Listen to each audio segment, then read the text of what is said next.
आदाब, नमस्कार। मैं हूं मुमताज आलम रिजवी और आप देख रहे हैं RNI न्यूज। आज हम आपके सामने लेकर आए हैं एक ऐसी गुफ्तगू जो आपको चौंकाएगी और बहुत कुछ आपको बताएगी। पूर्व केंद्रीय मंत्री और कांग्रेस मैनिफेस्टो कमेटी के चेयरमैन सलमान खुर्शीद से मैंने बराह रास्त खुद बात की है। मैंने बात की है उनकी जो ताज़ा तरीन किताब आई है, सनराइज ओवर अयोध्या। उसमें उन्होंने क्या कुछ लिखा है, उन्होंने किस किस्म की गुफ्तगू की है, बातचीत की है उसमें, और किस मकसद के तहत किताब लिखी गई है। दरअसल उनका एक लफ्ज, एक जुमला जो इस वक्त सियासत में हंगामा मचाए हुए है, वो ये है कि उन्होंने अपनी किताब में हिंदुत्व को बोको हराम और ISIS से जोड़ दिया है। लेकिन बाकी चीजें उसमें क्या लिखी गई हैं उस पर शायद बात नहीं हो रही है। उन्होंने जो सुप्रीम कोर्ट को खुसूसी इख्तियारात दिए गए हैं 142 के तहत, उसके बारे में क्या कहा। उन्होंने बाबरी मस्जिद के फैसले के बारे में क्या कहा। उन्होंने मुल्क और मिल्लत और मुसलमानों के बारे में क्या कहा। ये सारी चीजें किताब में मौजूद हैं, लेकिन बात सिर्फ हो रही है हिंदुत्व पर। तो आइए जानते हैं कि सलमान खुर्शीद ने किस मकसद के तहत किताब लिखी है, उन्होंने मिल्लत के लिए क्या कुछ कहा है, उनकी ज़बानी सुनते हैं। जो आपकी किताब आई है सनराइज ओवर अयोध्या, तो इसको लेकर के जिस तरीके से सवाल उठाए जा रहे हैं उसके बारे में आप क्या कहेंगे। और ख़ास तौर से कम्युनिटी जो है अपनी, ख़ास तौर से उसकी तरफ से कहा जा रहा है कि अभी ये वक्त नहीं था और थोड़ा से वेट कर लेते, इस तरीके की बातें आ रही हैं। क्या कहेंगे आप? देखिए, कम्युनिटी किताब पढ़ ले, पढ़ने में तो कोई वक्त की वो नहीं है ना, बंदिश। किताब अभी नहीं पढ़ेंगे, बाद में पढ़ेंगे। कम्युनिटी के लोग हों या किसी और कम्युनिटी के लोग हों, वो किताब को पढ़ लें और समझने की कोशिश करें। हमें इस हिंदुस्तान में रहना है। हमें हिंदुस्तान में हर चीज़ जिसकी हम तवक्को करते हैं, उम्मीद करते हैं, वो पूरी तरह से अगर मुहैया नहीं हो रही है तो कोई रास्ता अपने मुस्तक़बिल का निकालेंगे कि नहीं निकालेंगे, कि हम बैठे रोते रहेंगे या हम घुलते रहेंगे, कुढ़ते रहेंगे। तो अपनी बहबूदी के लिए, अपने कौम की बहबूदी के लिए, मुल्क की बहबूदी के लिए आगे हमारा इस माशरे में हमारा अंजाम होना चाहिए, हमको क्या करना चाहिए, इस पे गौर करना है। और गौर तभी कर पाएंगे जब हम जानेंगे कि हमको कैसी कैसी पेचीदगियों का सामना करना पड़ा है और क्या क्या हमने किया है। और आज हमारे सामने जो भी आज हालात बने हैं वो क्या हैं। तो अगर किताब को मैं अपने पास जेब में बना के रखता और इसको लोगों के सामने पेश ना करता, तो लोग इस जो भी इससे फ़ायदा हो सकता है समझ का या बात को समझने का, उससे लोग जो है महरूम रह जाते। सर, जो आपने लिखा है कि सुप्रीम कोर्ट ने अपने खुसूसी जो इख्तियारात उसको हासिल हैं उसका सही इस्तेमाल किया है और एक सही फ़ैसला लिया है, एक तवाज़ुन कायम रखा है ताकि माहौल ठीक ना हो। तो आपने एक तरीके से उसको ये समझा गया कि वाकई सुप्रीम कोर्ट ने बहुत अच्छा फ़ैसला ले लिया और गोया कि ये जो बाबरी मस्जिद ताल्लुक़ से लोग कह रहे हैं कि ये फ़ैसला गलत था और जो बहस हुई थी उसके मुताबिक नहीं था, और आप ये कह रहे हैं कि नहीं बहुत अच्छा फ़ैसला है। तो इस पर क्या आप कहेंगे? क्या हम यही कहेंगे कि जो इससे बेहतर फ़ैसला कर सकता था वो बता दे कि बेहतर फ़ैसला ये होता। फ़ैसला जो करता है सुप्रीम कोर्ट करता है, जो ऐसे बड़े किसी मसले पर फ़ैसला करता है, उसमें उसकी नज़र मुस्तक़बिल पर भी रहती है कि इस मुल्क में अमन चैन के लिए क्या रास्ता अपनाना जो है वो बेहतर होगा। ये उनका एक कॉन्स्टिट्यूशन में उनको ये हुकूक भी दिए गए हैं, आर्टिकल 142 में, जो कहता है कि कंप्लीट जस्टिस करने की कोशिश कीजिए। तो उसमें जो भी कानूनी दांव पेच होते हैं और जो भी कानूनी इश्यूज़ होते हैं, उनसे ऊपर हटकर, ऊपर उठकर सुप्रीम कोर्ट को कुछ एक बड़े नज़रिए से देखना पड़ता है कि किसमें हमारा मुल्क का फ़ायदा है, बहबूदी है। तो अगर इसमें फ़ायदा है तो मान लीजिए कि ये अच्छा है, और अगर इसमें नुकसान है तो मान लीजिए कि ये अच्छा नहीं है। और जब अच्छा नहीं है तो बता दीजिए कि अच्छा फ़ैसला क्या होता है जिसमें आपका फ़ायदा होता, बता दीजिए। किताब तो इसीलिए लिखी जाती है कि कम से कम बहस आगे बढ़े, हम लोग आपस में ये गुफ्तगू कर सकें कि आपने किस नज़रिए से देखा है, हम किस नज़रिए से देखना नहीं सर, चाहते हैं। कह रहे हैं कि मुल्क साथ तो चलिए जस्टिस हो सकता है कि आर्टिकल 142 का उन्होंने इस्तेमाल किया सुप्रीम कोर्ट ने, और मुल्क साथ जस्टिस किया, लेकिन मिल्लत के साथ ये जस्टिस नहीं था, ये अनजस्टिस था। ठीक है, मैं कह देता हूँ मिल्लत के साथ इनजस्टिस है। मैंने कहा कि एक बहुत बड़ी कुर्बानी मिल्लत ने दी है, किताब में ये लिखा है, और कुर्बानी नहीं देनी चाहिए, नहीं देते तो फिर क्या होता। ये बहुत सारे पहलू हैं, इस पर अलग अलग नज़रिए हो सकते हैं।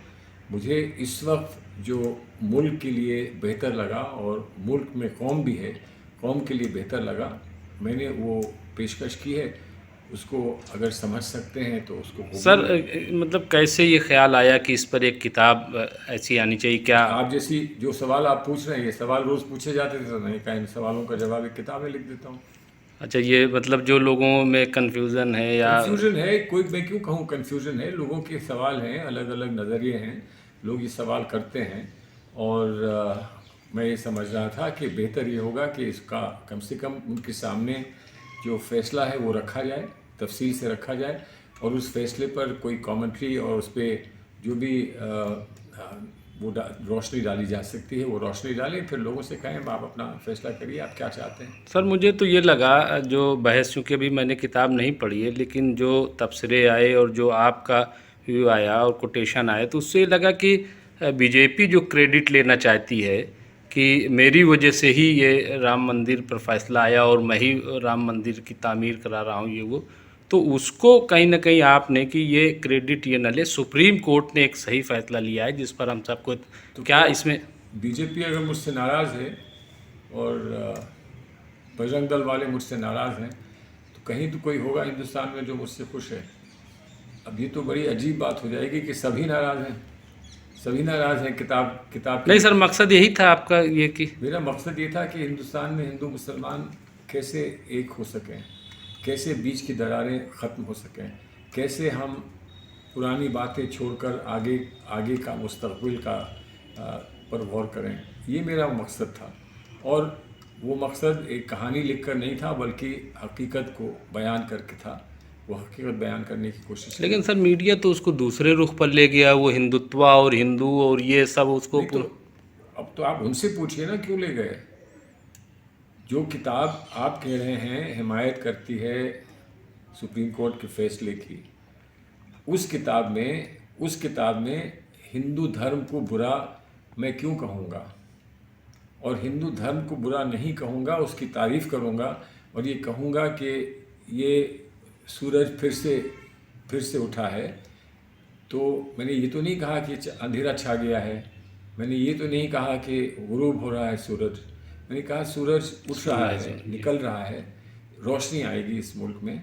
तो उसको भी वो बुरा मान रहे हैं। मतलब अब तारीफ़ करना भी मुश्किल है, हम उनकी तारीफ़ भी नहीं कर सकते हैं, हम उनकी हिमायत भी नहीं कर सकते हैं।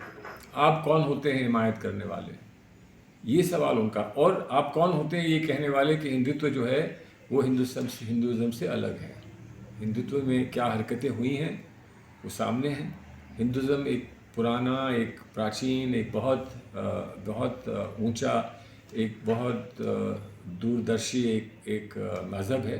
हिंदुस्तान के जो बड़े मज़हब हैं उसमें इस्लाम है, हिंदुज़म है, क्रिश्चियनिटी है, उसमें बुद्धिज़्म है, सिखिज़म है। सभी को एक साथ रखने के लिए क्या तरतीब बनाई जाए, किस तरतीब पर हम अमल करें, ये मैंने कोशिश करी है कि इस किताब में इस बात को थोड़ा सा नुमाया करें। सर बीजेपी का इख्तलाफ तो समझ में आता है, चलिए कि वो कुछ ना कुछ तो बोलेंगे, क्योंकि जब उनका आप क्रेडिट छीनने की कोशिश करेंगे राम मंदिर से तो बोलेंगे। लेकिन कांग्रेस में अगर बोला जा रहा है तो क्या कहेंगे? कांग्रेस में अगर कांग्रेस के लोग ही नहीं समझ पा रहे हैं कि हमारे अंदर का साथी, हमारा लीडर जो कह रहा है वो सही है, और कांग्रेस की ये नहीं समझ में आ रहा है कि ऐसे कौन है कांग्रेस में जो नहीं समझे। नहीं, इसलिए गुलाम नबी आज़ाद ने सबसे देखिए, पहला बयान दिया। अगर वो नहीं समझे तो वो ये समझाएं कि वो क्यों नहीं समझे।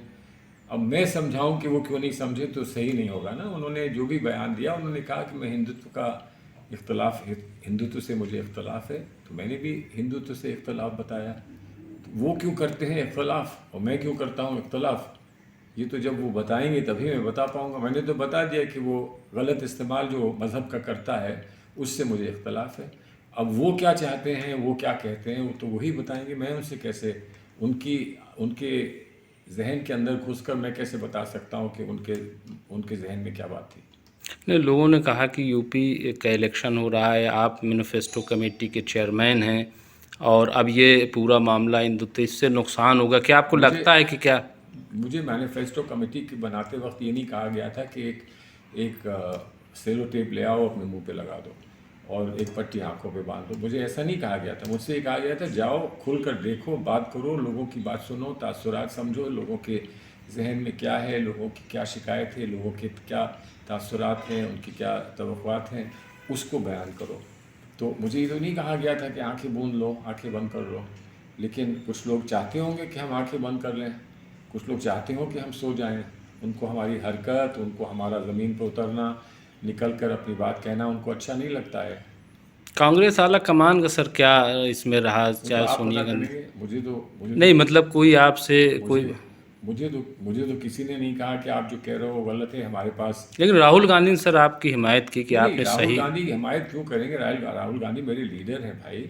राहुल गांधी मेरे लीडर हैं। मुझे बड़ा फ़ख्र है कि उन्होंने ऐसी बात कही।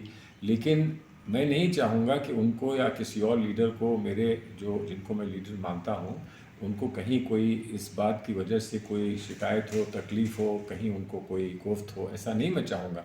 लेकिन उन्होंने एक बहुत बड़ी बात कही है, इसका एहतराम होना चाहिए। और मैं उम्मीद करता हूँ कि जिस तरह से उनकी कोशिश है कि वो जहन को साफ़ कर दें, हम सब के जहन को साफ़ कर दें, मैं उसका इस्तकबाल करता हूँ और उम्मीद करता हूँ कि जो रास्ता वो दिखाएंगे उस पर हम लोग सब चलेंगे। सर, दो एक लीडरान ने जो कांग्रेस के हैं, सीनियर लीडर हैं, उन्होंने कहा कि मैं हटवा दूंगा हिंदुत्व लफ्ज़ को, तो क्या कहाँ वाकई? से हटवा देंगे? हटवा दें, मुझे क्या प्रॉब्लम है। हिंदुत्व को हटवा ही देंगे तो फिर हिंदुत्व पे बहस कैसे होगी। हिंदुत्व को हटवा देंगे कि लफ्ज़ को हटवा देंगे या मेरी किताब उधर देंगे। उनको लिखनी पड़ेगी किताब। अगर उन्हें मेरी किताब में किस लफ्ज़ से मतलब शिकवा और जवाब शिकवा टाइप का हो। हाँ, तो अब जवाब शिकवा वो करें ना भैया। हमें तो शिकवा नहीं है। हमने तो ये कहा कि मुझे शिकवा नहीं है। अब उनको शिकवा है तो वो लिखें शिकवा। तो अपने स्टैंड पे सर आप कायम हैं, और आपका जो स्टैंड है? मुझे ज़िंदगी में बता दीजिए कभी मैंने अपने स्टैंड से कदम पीछे लिया हो। मैं तो ऐसी बात कहता नहीं हूँ जिसमें शर्मिंदा होना पड़े, पीछे आना पड़े। ऐसी बात मैं कहता नहीं हूँ, और जो मैं कहता हूँ उससे पीछे हटने का कोई सवाल ही नहीं है। सर, तो ये किताब उर्दू में भी आएगी? उम्मीद करता हूँ आप जैसे लोग कोई इसका तर्जुमा कर देंगे। उर्दू में भी आएगी, हिंदी में भी आएगी, पंजाबी में भी आनी चाहिए, तो हर ज़बान में आनी चाहिए। किताब जिस तरह से ये बिक रही है तो हर ज़बान में पहुँचनी चाहिए। क्योंकि उर्दू में जब आएगी तभी तो मिल्लत भी थोड़ा गौर कर पाएगी कि क्या आपने। अब ये आपकी राय है और अच्छी राय है कि मिल्लत किताब पढ़ना चाहती है, तो अगर पढ़ना चाहती है तो मुहैया कराएंगे। जी, शुक्रिया बहुत बहुत सर। जी, शुक्रिया। तो जुड़े रहिए हमारे साथ और देखते रहिए RNI न्यूज़। नमस्कार।